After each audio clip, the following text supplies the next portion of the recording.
Who are we, if not measured by our impact on others? That's who we are.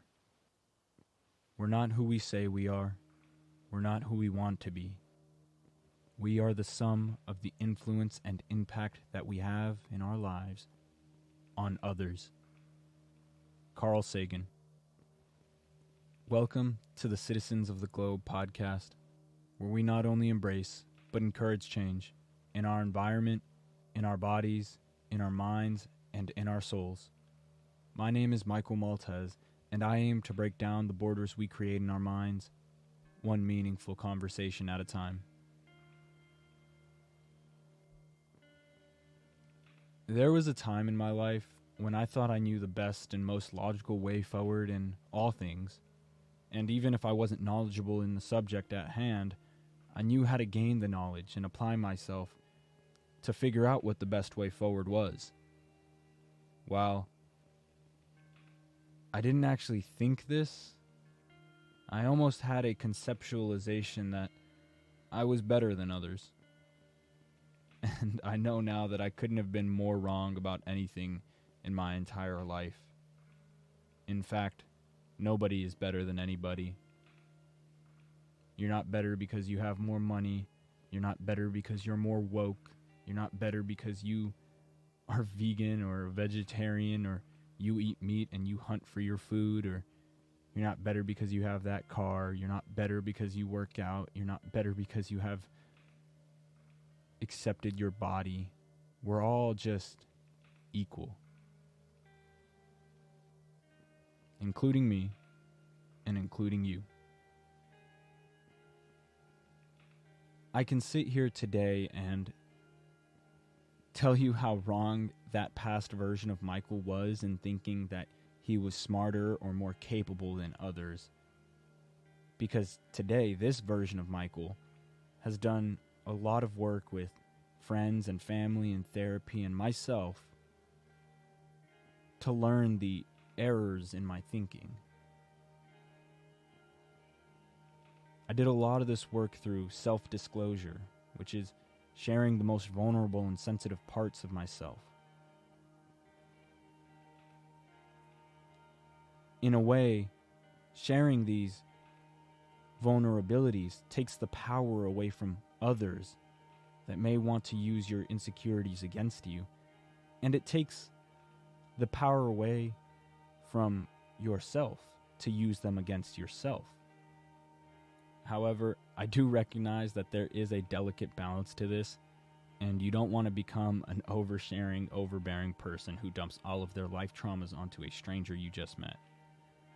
Or you don't want to become a person telling the entire world your whole backstory via a podcast.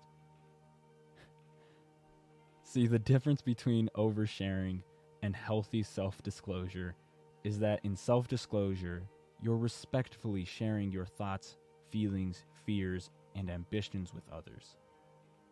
The focus isn't on the source of those feelings and fears and ambitions. It's more on the actual feelings, the thoughts, and the fears and the ambitions themselves. Oftentimes, when we talk to others, especially loved ones, we get trapped in the how and why of things. For example, when someone says to me that they're feeling kind of low today, I often reply with, "Why, did something happen?" The philosopher David Hume said that we are creatures of customs and habits. The particularly dangerous habit we're talking about today is the belief in cause and effect. As a self-proclaimed left-brain logical thinker, I too understand the world in terms of cause and effect. If I push a set of standing dominoes, my push starts a chain reaction in the set of dominoes that results in them subsequently falling over. What my brain will not accept is that there is no cause for the dominoes to start falling, such as if they started falling with no push, I'd look for a reason. I'd either assume that the table was uneven or a gust of wind pushed over the first domino and started the chain. That seems logical, right? The problem with this kind of thinking is that it's all based on an assumption that something causes another thing to happen. And to many of you listening, you may be thinking, well, yeah, no duh, Michael, the whole universe works that way. All you did was just haphazardly explain the scientific method.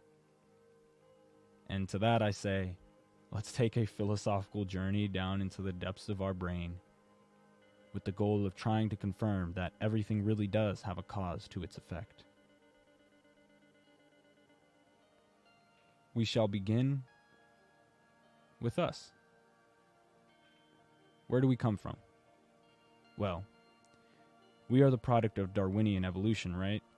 So that means we evolved from ape-like ancestors, and those ape-like ancestors evolved from four-legged rodents, and those rodents evolved from four-legged amphibians, and that damn four-legged fish who decided to crawl on land, resulting in me now having to work over a third of my entire existence, evolved from a plain old legless fish, and those fish evolved from small multicellular sea creatures and plants, which evolved from unicellular organisms. And you may remember from your 6th grade biology class that there are two types of single-celled organisms, eukaryotic and prokaryotic cells. The former evolved from the latter. And finally, after achieving our bachelor's degree in evolutionary biology, we arrive at the beginning of our evolutionary tree. See, we evolved from these prokaryotic cells, aka bacteria, and the bacteria, we postulate, was produced as a result of some extreme pressures and conditions of our floating rock's fiery adolescence, some 3.6 billion years ago. Okay. Our Earth is about 4.5 billion years old, though, so where the heck did the Earth come from? Well, we're on this floating rock because our friend the Sun had a bunch of loose space debris orbiting it, and all that space debris eventually ran into each other, creating the massive formations we know today as planets. I think you know where we're headed with this next question. Where did the Sun come from? Well, we currently believe that before the Sun, we were a solar nebula of gas and space dust rotating around each other that eventually collapsed in on itself, creating our star of the solar system, the Sun. This was about 4.6 billion years ago. Okay, but where did this gas and dust come from? Well, we'll skip to 14 billion years ago to what we know as the creation of our universe, the Big Bang. During this event, people with a lot more time and resources than me theorized that the universe was compacted into a very dense and tiny point that exploded, sending all of our universe into its glorious expansion. So you and I, and everything else in this universe, started from the same single point. And so in a way, we are all cosmically connected. Take a minute to soak that into your brain sponge and process what it means.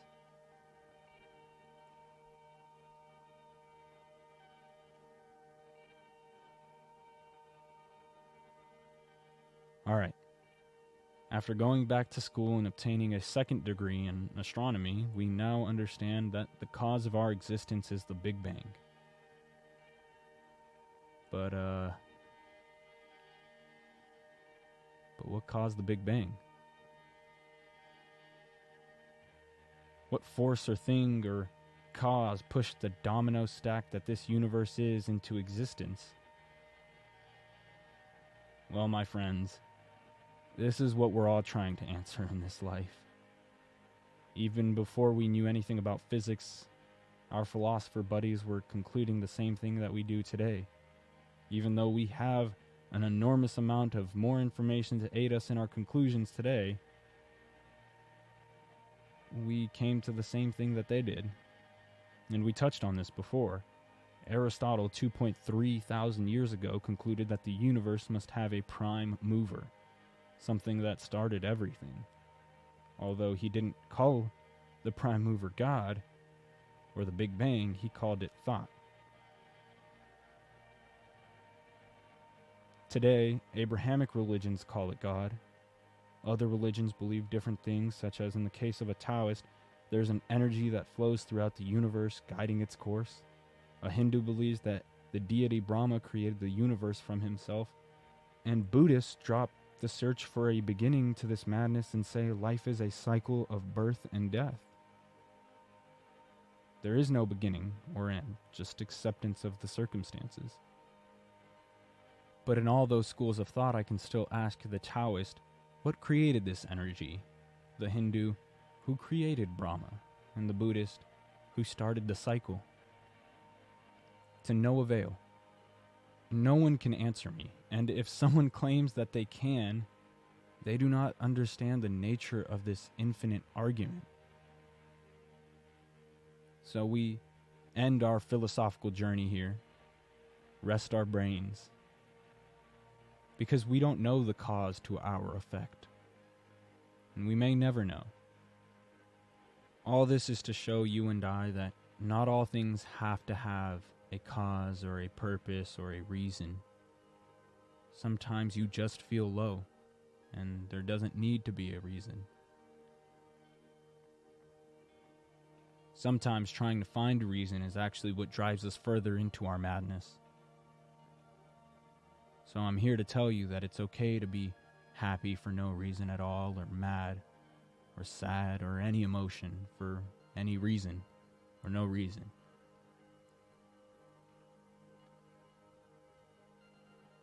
I saw a picture the other day that told me to treat emotions like visitors just passing by.